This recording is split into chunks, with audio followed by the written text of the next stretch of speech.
you are getting started with cloud computing, it could be frustrating because there's a lot to learn, like how to start a career in cloud computing and which role to adopt.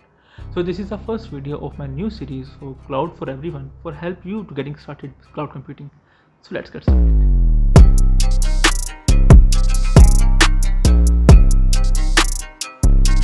Hey, what's up? Rana Usman here, and this is Microsoft Mentor, bringing you the best tools and tips to grow your professional career as a successful Microsoft professional.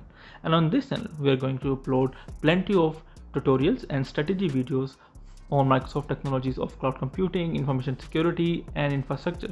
So if you are new here, consider subscribing. So before getting started with cloud computing, you need to understand what is a cloud and where it is located. And this is a $1 million question that I'm going to answer.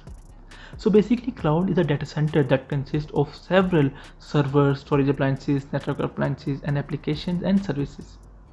That data center has a huge amount of computational power to host several applications and deliver several services.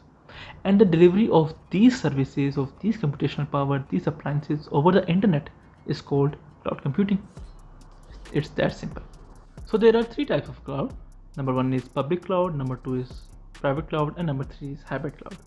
So the public cloud is a cloud that is accessible to general public, to means everyone who has an active internet connection.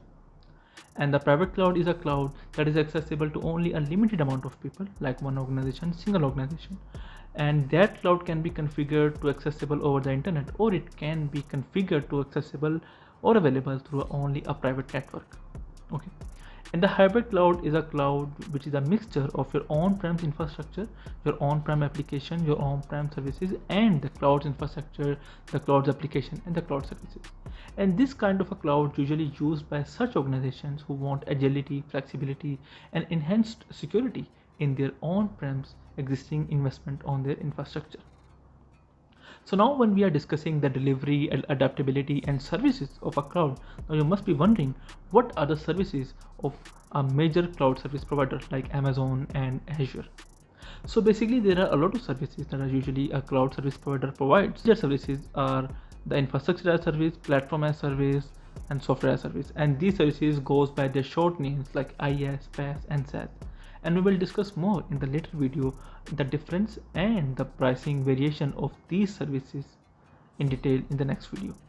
So that's it for today's video, guys. So if you have learned something from this video, consider subscribing and let me down your thoughts and your understanding, your questions about this video in the comment section. So my name is Rana Usman and this is Microsoft Mentor, and I will catch you in the next video. Thank you.